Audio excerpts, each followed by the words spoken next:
So let's talk about Rad Power Bikes and that recall they're talking about in the USA. 38 fires in e-bike batteries might sound like a lot, but I talked to Rad and got their press release side of it, and they sold about 100,000 e-bikes. I don't know if that is just the US market or totally, but they sold a lot of e-bikes, and any company selling a lot of e-bikes that has lithium-ion batteries will have a few fire. Just look at Tesla. They had a lot of fires, and the reason you know about them is that the news loves battery fire and they will report everyone as breaking news. But when it comes to Tesla, which is always on the news when they have a fire, it's around 9 to 11 times more likely for a fire to appear in a gasoline or diesel vehicle. So there are gonna be fires, and when companies become big as Rad Power Bike, some fires are unavoidable. If you're using lithium-ion batteries, it's just not possible to have any fires whatsoever. You could try, but there is always gonna be some fires. Now, we as a repair shop, we have seen some shit. I'm telling you, we have seen everything.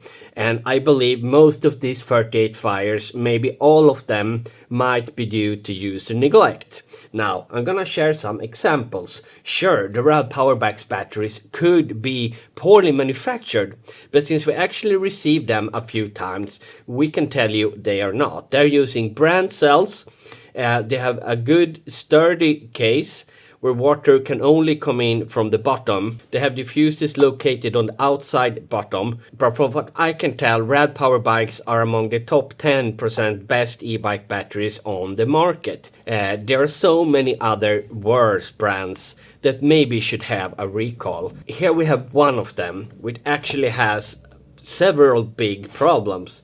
They have one problem with the charger, that the negative side or positive side loosens and is loose in here. So that's one thing. They have a lot of water problem, water coming in. This battery does not have a rubber list and have so many access points for water. As you can see here, it's water inside, and it's water around 10% when it comes into us. We've never seen water in Rad, but we only had them in like 5 times. But the real big reason Quick should have a recall is because of this. The fuse is actually, the fuse holder, I think, is very low quality. So we've seen this fuse reach boiling points of the plastic, maybe 200, 300 degrees. They start to deform and there are bubbles in it, and it's laying very close to the cell, and that can actually catch a fire. So Babu Quick is definitely something that should be recalled before Rad Power Bikes has any recall. Let me tell you some example. I have no idea exactly what happened to these 38 batteries, and I don't think you're allowed an opinion until you actually know how these 38 fires were started and who's to blame. Claiming that they should replace every battery even though it leads to bankruptcy just because they had 38 fires when it's not possible to have no fires. I think that is kind of ridiculous. I think you should wait and listen to the Rad Power Bikes response, and if they're actually to blame, sure, but I haven't seen anything in their battery that could be a serious manufacturing defect that could lead to fires. So let me share you some examples from what we've seen customers do to their batteries. The most extreme one is someone punching 7 nails through their battery and then bringing it into us and asking us if we can fix it.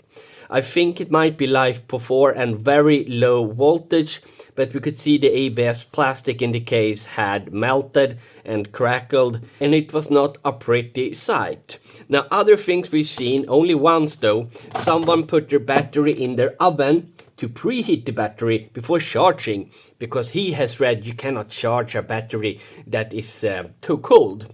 And another person put the battery on the stove to do the exactly same thing, and forgot it for a while till it started smelling burning, and then he put it off. So there was this big round hole in his battery.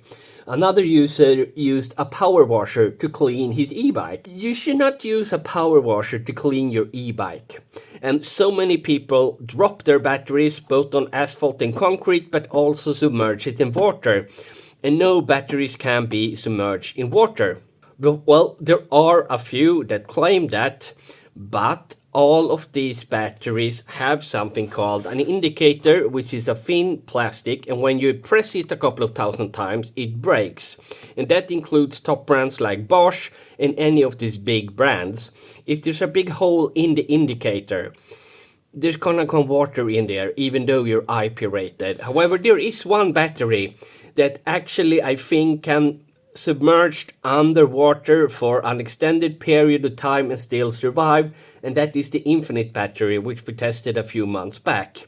That's a really cool invention and one of the safest batteries on the planet. So if you want something really safe, you could check out Infinite, especially since they're Bosch compatible. But there are so many other brands, especially from China or who has manufacturing in China, who might meet some basic UL and ISO standards that are more or less crap on the inside. So I don't think Rad Power Bikes is at fault there. I think that's just a consequence of getting to a point when you're real big and selling lithium-ion batteries. What's your take on the Rad? Should they just close their business because they had a few battery fires that most likely can be accounted to user handling errors, or should we wait until we actually have proof that they have lied and made defective batteries that could burst into flames at any time? However, I haven't seen anything I can complain about Rad Power Bikes. I believe they are the top 10% batteries on the market, and I want to go out and defend them since everybody seems to be pointing their fingers at them that they should go bankrupt because they are not perfect in a branch that can never be perfect and never have any fires.